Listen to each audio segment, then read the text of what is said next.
নটসূৰ্য ফণী শৰ্মাৰ ৫৫ সংখ্যক মৃত্যু তিথি। এই মৃত্যু তিথি উপলক্ষে সমগ্ৰ অসমৰ লগতে তেজপুৰতো বিভিন্ন অনুষ্ঠান প্ৰতিষ্ঠানে আজিৰ দিনটো বা নাট সমাৰোহ হিচাপে অনুষ্ঠান অনুষ্ঠিত কৰিব আৰম্ভ কৰিছে।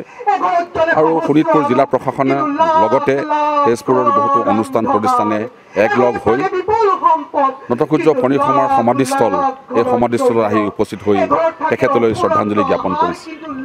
আৰু নটসূৰ্য ফণী শৰ্মাৰ প্ৰতি শ্ৰদ্ধাঞ্জলি জনাই ইয়াত স্মৃতিচাৰণ সভাও এখন আয়োজন কৰা হৈছে। আৰু স্মৃতিচাৰণ সভাত আলোচনা হৈছে যে নটসূৰ্য ফণী শৰ্মা এনে এজন শিল্পী আছিল যিগৰাকী শিল্পীয়ে অসমৰ বিভিন্ন ঠাইত ঘূৰি মেলি চিনেমা নাটক ইত্যাদিৰ জৰিয়তে অসমৰ মানুহক উদ্বুদ্ধ কৰিছিল। বলিষ্ঠ এজন অভিনেতা নাট্যকাৰ আৰু তেওঁৰ সাহিত্যিকো। তেওঁ বহুতো প্ৰবন্ধ লিখি থৈ গৈছে আৰু এই প্ৰবন্ধ পঢ়িলে আপোনালোকে গম পাব বা ৰাইজে গম পাব যে ফণী শৰ্মা এজন কিমান দূৰদৰ্শী আৰু কিমান বীৰত্বৰে লিখা এজন সাহিত্যিক।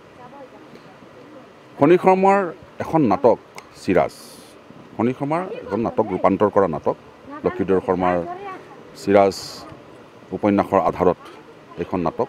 আৰু এইখন নাটকে অসমৰ ৰাজনৈতিক এটা পৰিৱৰ্তন আনিছিল। কি পৰিৱৰ্তন আনিছিল? সেইখিনি সময়ত যেতিয়া ভাৰত স্বাধীন হ'ল, ভাৰত স্বাধীন হোৱাৰ পিছত পশ্চিম পাকিস্তানৰ বৰ্ডাৰত বা পশ্চিম পাকিস্তানত পূব পাকিস্তানত আজিৰ পশ্চিমবংগত হিন্দু মুছলমানৰ ৰায়ট হৈছিল। কিন্তু অসমত হিন্দু মুছলমানৰ ৰায়ট হোৱা নাছিল। কিয় ৰাইট হোৱা নাছিলে? যে নটসূৰ্য ফণী শৰ্মা আৰু বিষ্ণুপ্ৰসাদ ৰাভাই শদিয়াৰ পৰা ধুবুৰীলৈকে এই চিৰাজ নাটকখন কৰি ৰাইজক উদ্বুদ্ধ কৰিছিলে, ৰাইজৰ মাজত সম্প্ৰতিৰ প্ৰচাৰ চলাইছিলে। কিয়? আৰু নাটকখনৰ এটা ডাঙৰ কথা আছিলে যে ফণী শৰ্মা আৰু বিষ্ণু ৰাভাই এই নাটকখন কৰিবলৈ এটা দল গঠন কৰা নাছিল। য'লৈ গৈছিল তাৰ শিল্পীসকলক লৈ এমাহ ৰিহাৰ্চেল কৰি নাটকখন তাত মঞ্চস্থ কৰিছিল।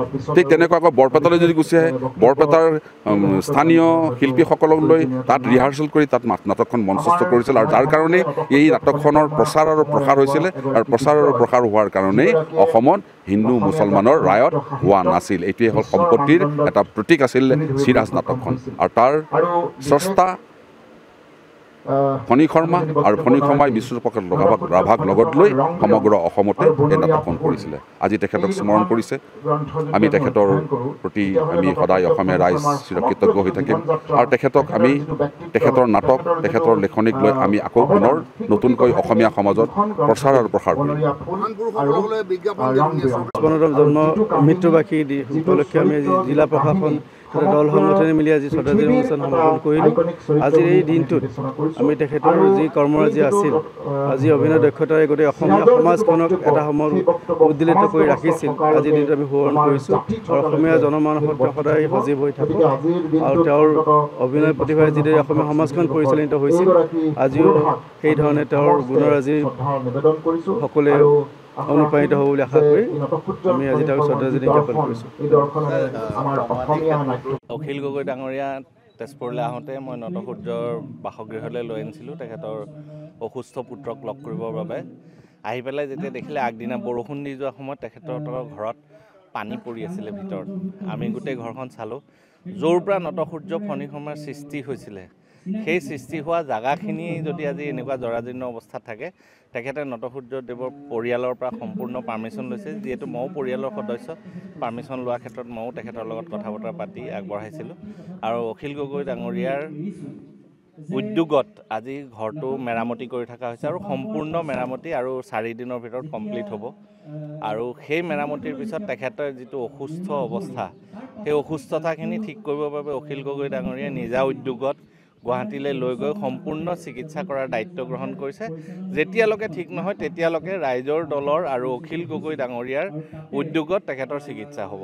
আজি ৰাজ্যজুৰি নটসূৰ্য ফণী শৰ্মা দিৱস পতা হৈছে, কিন্তু তেখেতৰ যিটো অৱস্থা, সেই অৱস্থাৰ ওপৰত আপুনি কি?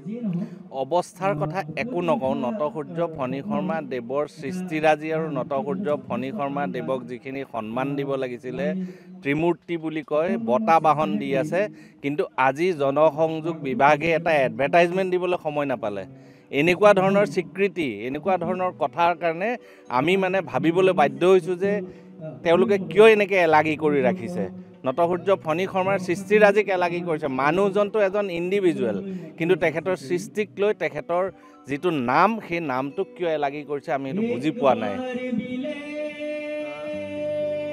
যিকোনো খবৰৰ বাবে যোগাযোগ কৰক 7099017330 লগতে 7099017110 নম্বৰত